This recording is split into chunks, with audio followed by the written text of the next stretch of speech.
കാലം കടന്നുപോയി. ഒരു നിറദീപം പോലെ മാക്കം എന്ന ഓമന മകൾ നാൾ കഴിച്ചു.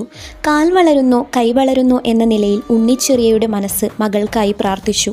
മാടായിക്കാവിലും ചെറുകുന്നിലും മകളെ കൊണ്ടുപോയി തൊഴുവെച്ച് നേർച്ച നൽകി പ്രാർത്ഥിച്ചു. എന്നാൽ പെട്ടെന്നുള്ള അച്ഛൻ്റെ മരണം മാക്കത്തിൻ്റെ പിറവിയുടെ തിളക്കത്തിന് മങ്ങലേൽപ്പിച്ചു. തൻ്റെ മകളെ കൊതി തീരും വരെ ഓമനിക്കാൻ അച്ഛന് കഴിഞ്ഞില്ലല്ലോ എന്ന് പറഞ്ഞ് ആ അമ്മ തേങ്ങി. കേവലം 3 വയസ്സ് മാത്രമുള്ള മാക്കം ആ ദുർവിധിയുടെ കാഠിന്യമറിയാതെ അമ്മയുടെ മടിയിൽ മയങ്ങുമ്പോഴും മകളുടെ ജാതകനില അറിഞ്ഞപ്പോഴും ഉണ്ണിച്ചെറിയ അമ്മയുടെ ഉള്ളിൽ തീയായിരുന്നു.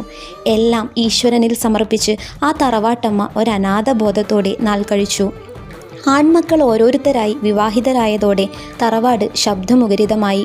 അമ്മയുടെ കണ്ണിൽ മാക്കം ഓമനയായിരുന്നു, കളിക്കുട്ടിയായിരുന്നു. പരസ്പരം ഇണങ്ങിയും പിണങ്ങിയും കഴിയുന്ന നാത്തൂന്മാരും ഇടയ്ക്കിടെ കോലത്തരച്ഛൻ്റെ തരക് കൈപ്പറ്റി അങ്കത്തട്ട് തേടിപ്പോകുന്ന ഭർത്താക്കന്മാരും പരസ്പരം മനസ്സുകൊണ്ട് പോരടിക്കുകയായിരുന്നു. മൂത്തവനായ കോമനും ഇളയവനായ കുട്ടിരാമനും 2 തലങ്ങളിലായി 2 മനസ്സുകളുടെ ഉടമകളായിരുന്നു. കേട്ടതിനൊക്കെ വാക്കുകൊണ്ട് ഉറമി വലിക്കുന്ന കോമൻ നമ്പ്യാർ എന്ന മൂത്ത മകൻ നാത്തൂന്മാരുടെ നുണക്കഥകൾക്ക് പൂവും ചിറകും തുന്നുന്നവനായിരുന്നു. ഇളയവനായ കുട്ടിരാമൻ നമ്പ്യാരാകട്ടെ ശാന്തനും സത്യസന്ധനുമായിരുന്നു. ഭാര്യയായി വന്ന ചിന്നാമണിയാകട്ടെ ഭർത്താവിൻ്റെ മനസ്സിൽ സ്നേഹപൂർണമായ പെരുമാറ്റത്തിലൂടെയും സ്ഥാനം നേടിയവളുമായി.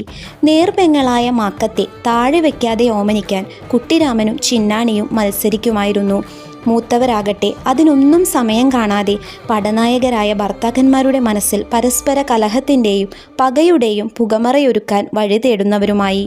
ഇതു കാരണം തറവാടിൻ്റെ അകത്തളങ്ങളിൽ എന്നും അപസ്വരങ്ങളും പൊടിപ്പും പൊങ്ങലും വച്ച നുണക്കഥകളും സ്വന്തം അമ്മ ഓമനമാക്കത്തോട് കാണിക്കുന്ന അമിതമായ സ്നേഹപ്രകടനങ്ങളിലുള്ള വെറുപ്പും അമർഷവും അസ്വസ്ഥമായ ഒരു അന്തരീക്ഷത്തിന് കളമൊരുക്കി.